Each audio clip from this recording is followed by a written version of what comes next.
Hello, dear students. Today we are going to see what is economics, how the term originated, its subject matter, what is an economy, what are the types of economy, and economic problems. Economic problems, that is the central problems of an economy, and why microeconomics is called price theory, and why is it why the economic problems are called the problem of allocation of resources. Economics studies the functioning of an economy. In an economy, the human wants are unlimited and the resources or means of production to satisfy these unlimited wants are limited in supply. So, it is about, economics is about, or the functioning of an economy deals with unlimited human wants and limited resources. Resources are essential for producing goods and services. And these goods and services satisfy human wants. Human wants are unlimited. And the resources like land, labor, capital, they are limited, and these resources have alternative uses. For example, land can be used for different purposes. When these resources are limited or scarce, man has to choose between his needs or wants. Thus, we are going to see in detail what is economics, what is microeconomics, and what is macroeconomics. Economics is a part of our life. It is a study of how the limited or scarce resources are allocated or used to satisfy unlimited wants. See the example of a family's income and the requirements given in the diagram. A family's monthly income is only 20,000 rupees, and this family has to meet many requirements. They have to pay for rent, education, fuel, food, healthcare, and so on. As you can see from the diagram, what amount they have to spend if they have to meet all the requirements at a time? That sum total, it exceeds the income of the family. Here, income is the resource of the family, which is limited. Money income is limited. It is the resource. And the wants of the family are unlimited. So, this leads to the problem of choice. Because the family has to choose. It has only limited income at its disposal. So, the family has to choose among its requirements. So, what is the reason for the problem of choice? Because the resources are scarce. What is the resource here? Money income. Money income, the resource is scarce, but the wants are unlimited. And this money income, which is the resource here, has alternative uses. Money income can be used for many purposes. So, this is the main thing studied under economics. How an individual or family or society, country allocates the scarce resources to meet the unlimited wants, and these resources have alternative uses. So, how the country or the economy uses or allocates the resources to meet the unlimited wants. It is a main theme of the study of economics. The word economics is derived from a Greek word, oikonomia, which means household management. Oikos means a household and nomos means management. So it means household management. It means how people earn income and how they spend them to meet their unlimited wants. Nomos is from another Greek word, nemin, means to distribute. An inquiry into the nature and causes of the wealth of nations, generally referred to as The Wealth of Nations by Adam Smith, published in 1776, is a fundamental work in classical economics. Adam Smith was a Scottish philosopher and economist and is considered the father of economics. Definition of economics. Different economists have defined economics in different ways. Economics was first read in ancient Greece. Aristotle, the Greek philosopher, termed economics as a science of household management. Adam Smith, the father of economics, termed economics as a science of wealth. According to him, economics is a science that inquires into the nature and causes of wealth of nations. According to Alfred Marshall, economics is a study of mankind in the ordinary business of life. And according to Lionel Robbins, in his landmark essay on the nature of economics, Lionel Robbins defined economics as the science which studies human behavior as a relationship between ends and scarce means which have alternative uses. In other words, according to Lionel Robbins, economics is a science of economizing. This is what we have discussed in the introduction. The ends or wants of man are unlimited, and the means or resources to satisfy them are limited, and they have alternative uses. Therefore, man has to make choices. Thus, economics is a study of how humans make decisions in the face of scarcity. These can be individual decisions, family decisions, business decisions, or government decisions. Scarcity happens when human wants for goods, services, and resources exceed what is available. Once more, I will explain the meaning of resources. Every society makes choices about how to use its resources. Every family or business person or government has to choose among the essential needs and other requirements. In economics, resource is defined as a service or other assets used to produce goods and services that meet human needs and wants. Resources are also known as factors of production or means of production. And economics classifies resources into four categories, that is, land, labor, capital, and enterprise. They are necessary to produce the goods and services, but they are, what is its nature? They are limited in supply. Okay, so these are the essential things, essential assets which are used to produce goods and services, but they are limited in supply, which leads to the problem of choice. Next, we are going to see the subject matter of economics. It is divided into microeconomics and macroeconomics. So this year, you are going to learn more about microeconomics. The word micro has been derived from the Greek word mikros, which means small, and the word macro has been derived from the Greek word macros, which means large. Microeconomics is the microscopic study of the economy, but macroeconomics studies the economy as a whole.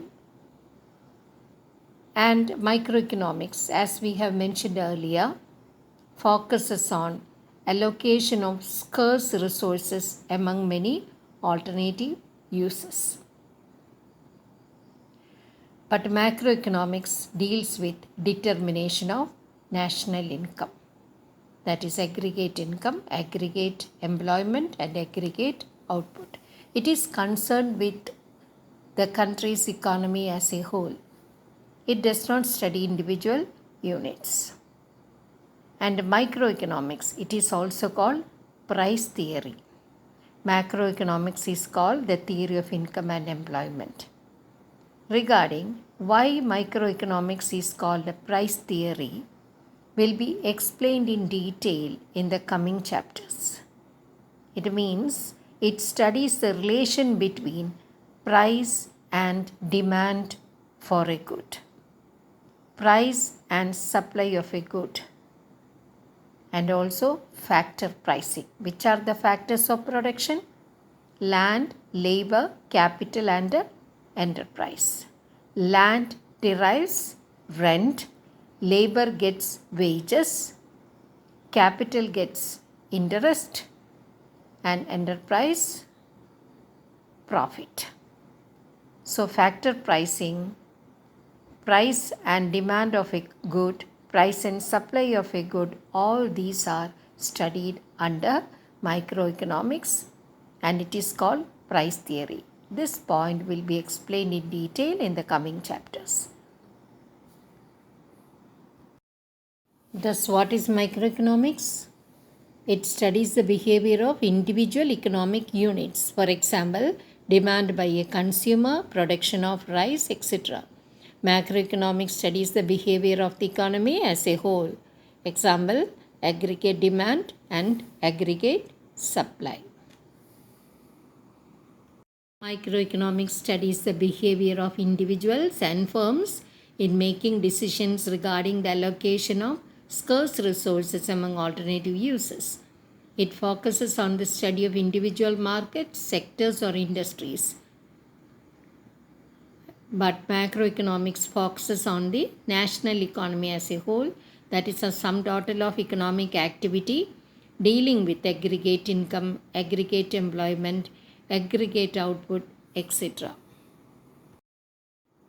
We were talking about economy, and you should know what is meant by an economy. The aggregate of all economic activities such as production, consumption, and exchange of goods and services that enable people to earn their livelihood. It is called an economy. So, what is it? The aggregate of all economic activities such as production, consumption, and exchange of goods and services that enable people to earn their livelihood. Economic activities include any activity that deals with the production, distribution, consumption of goods or services. Activities that involve money are called economic activities. The activities which do not involve money, they are not called economic activity. They are called non-economic activity. So, a non-economic activity is an activity performed with the purpose of rendering services to others without any consideration of financial gain. They are not included in economic activities. So, now you know what is an economy, what are economic activities. Now, we are going to see which are the types of economy in the world. They are capitalist economy, socialist economy, and mixed economy. These are the three main types of economy. And as we have mentioned earlier, every economy has to face scarcity of resources, which gives rise to the central problems of an economy, which we are going to see in detail. And as you already know, the scarce resources have alternative uses. For example, milk can be used for different purposes, land can be used for different purposes, and therefore every economy faces the problem of allocating these limited or scarce resource for the production of different types of goods and services. And every economy faces the problem of distributing these goods and services among the individuals within the economy. Now you know what is an economy, what are the economic activities, which are the types of economy in the world. Capitalist economy, socialist economy, and mixed economy. So first we will see about capitalist economy. In such an economy, the factors of production are owned by private firms. Government intervention is very less. And in such an economy, decisions about the allocation of resources, that is, what goods are to be produced and in what quantities, are made through the free market price mechanism. That is, the prices of goods are determined by free play of forces of demand and supply. Because the goods and services in a capitalist economy are produced to generate profit, and the private individuals, private firms, they own the factors of production.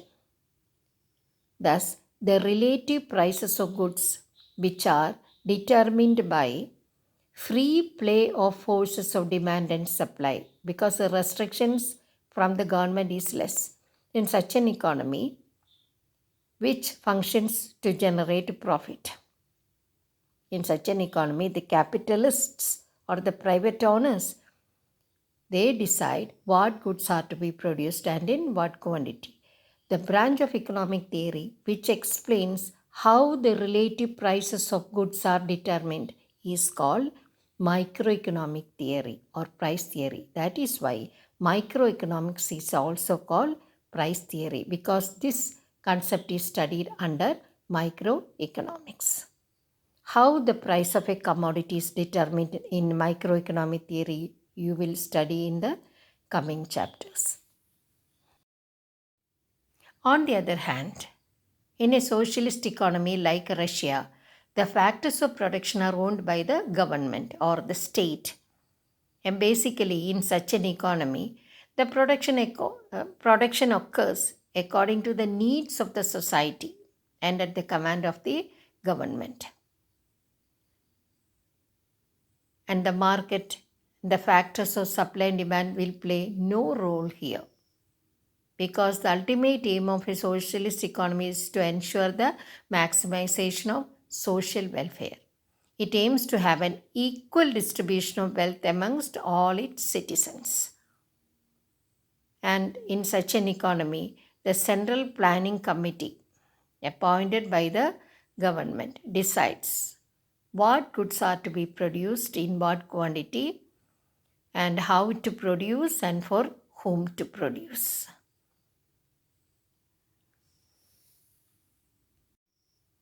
In a mixed economy,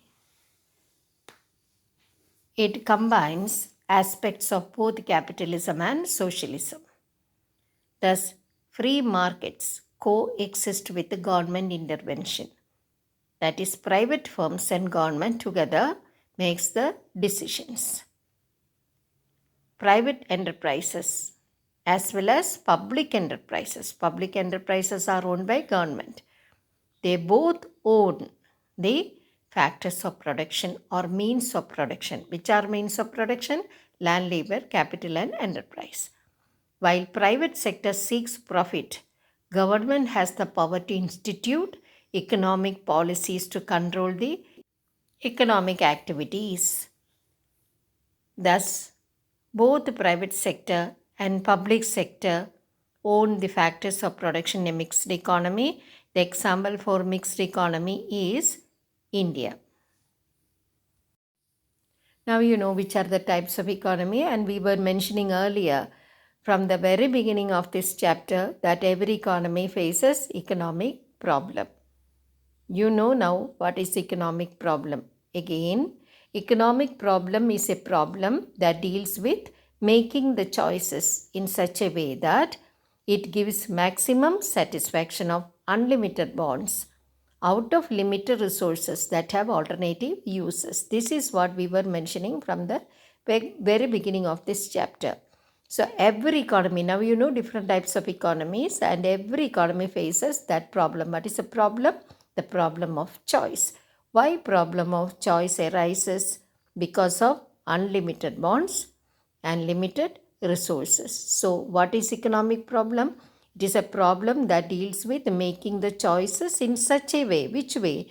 It involves satisfaction of unlimited wants out of limited resources which have alternative uses. And what are the causes for this economic problem? Again, scarcity of resources, unlimited human wants, alternative uses of resources.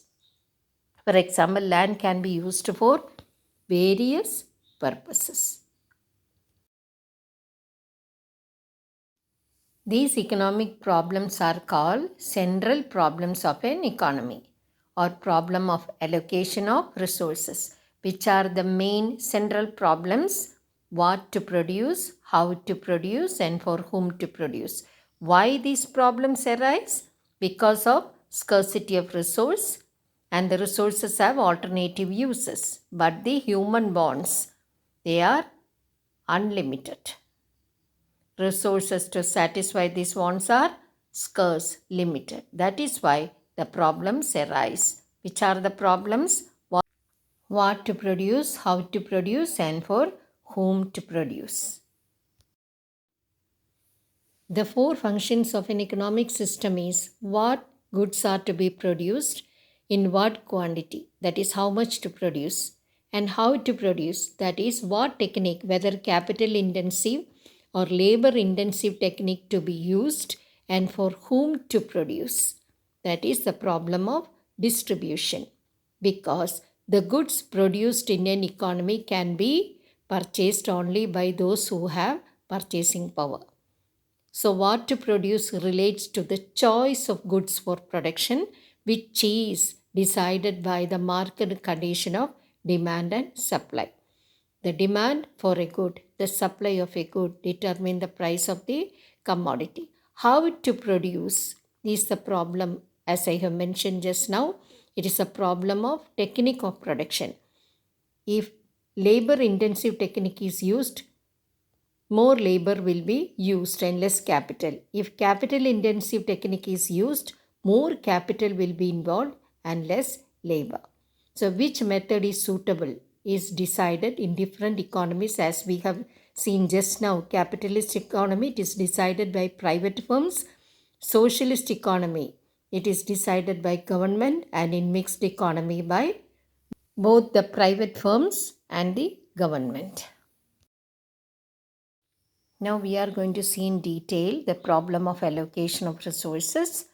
The first and foremost basic economic problem is what to produce. So what to produce is one of the central problems of an economy. And this problem arises directly from the scarcity of resources. If the resources were unlimited, such a problem would not have arisen. The central problems would not have arisen if the resources were unlimited. But as we know that resources are limited, they are scarce, but the human bonds are unlimited. Such a problem arises.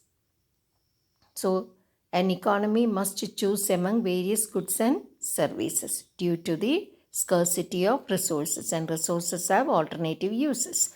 If the economy decides to produce a particular good in larger quantity, it will then have to withdraw some resources from the production of other goods and use them to the production of the good which is required in large quantity. The problem of what goods are to be produced and in what quantities is thus about the allocation of scarce resource among the alternative uses. For example, at times of war, more defense goods are required and some resources have to be withdrawn from the production of other goods in order to produce more defense goods. In a capitalist economy, decisions about the allocation of resources, or in other words, about what goods are to be produced in what quantity, are made through the free market price mechanism, which is already explained earlier. That is, through the forces of demand and supply. Next is the problem of the technique of production. There are various alternative methods of producing goods in an economy, and an economy has to choose among them. Which are the main methods of production of goods and service? Capital intensive technique and labor intensive technique. For example, Cloth can be produced either with a power loom or hand loom.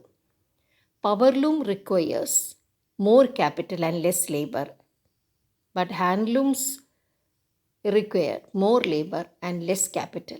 Thus, it is a problem of the choice of technique of production. So, therefore, production with hand looms is a labor intensive technique, while production with a power loom is a capital intensive technique. An economy has to choose whether it wants to produce with labor intensive or capital intensive methods of production. If the economy uses its resources efficiently, the output will be more. Thus, the problem of how to produce is a choice between different methods of production by an economy. The choice of technique of production is an important issue in the theory of economic growth. Next is the problem of for whom to produce. This is the problem of sharing the products among the various individuals in the society, which depends on their money income. Only those who have purchasing power can use the various goods and services produced in the economy. Those people who have larger income would have larger capacity to buy goods, and those who have low income would have less purchasing power to buy things. So, this central problem is the problem of theory of distribution of income. So, goods are to be produced for those who can purchase it. So, thus it is a problem of distribution of income. For your reference, I have added here John Maynard Keynes, his theory, macroeconomic theory. That is, in the 1930s, a depression, economic depression happened in capitalist economies. It was started in USA, and he has seen that the scarce available resources were not fully employed, and even though there was a lot of capital stock, there was a huge stock of goods and services, they remained unused.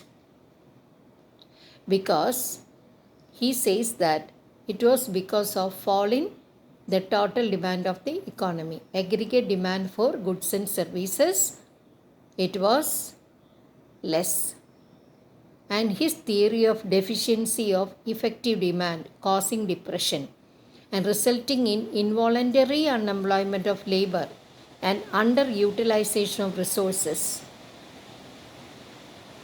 played an important role in the formulation of economic policies to control fluctuations in economic activity. And this branch of economic theory, which deals with the problem of employment of resources and determination of national income, is called macroeconomic theory, because J.M. Keynes explained the fall in aggregate demand, total demand of an economy, not the demand by a particular individual or family or a particular group. J.M. Keynes assessed the economy as a whole, or we can say it was a macroeconomic study. In microeconomics, allocation of resources to meet unlimited wants with the limited resources is discussed in detail. But during the depression of 1930s, limited resources were not fully utilized to meet the unlimited wants. Unlimited wants creates the demand for goods and services. And unlimited wants, which create demand for commodities, it was less compared to the capital stock of the economy. That is, J.M. Keynes has proved that the total demand of the economy for goods were less, as there was a huge capital stock of commodities unsold in the economy. The unlimited wants are for goods and services. So, what are goods? All the tangible or physical objects which you can see, touch, or store and can satisfy human wants are called goods. Example, table, chair, TV, cupboard, bench, desk, etc. So services are intangible goods which you cannot see, cannot touch, cannot store, but can satisfy human wants. They are services. Services of a teacher, doctor, lawyer, farmer, etc. In the last part of this chapter, we are going to see what is meant by positive and normative economics. With an example, I can explain that positive economics is, for example, there is unemployment in the country. Normative economics example, income inequality should be reduced by providing more employment opportunities. So what is mentioned in the first example, that is of positive economics? There is unemployment in the country, but normative says there should be. So the first one, positive, it is based on facts, but normative economics is based on value judgments. Thus, positive economics deals with economic issues as what is. It is based on facts. Example, high taxes on cigarettes discourage smoking. But normative economics deals with economic issues as what ought to be. It is based on, as you can see, value judgments. Government should impose more taxes on cigarettes so that smoking can be discouraged. Here we wind up the first chapter, that is Introduction to Economics, and we will come back with more details about the economic problems and more chapters, more topics related to microeconomics. Dear students, in the comment box, you can comment on what more points you require from the topic. Accordingly, I can upload the notes, and if you want more explanation of any topic, kindly comment in the comment box. Thank you.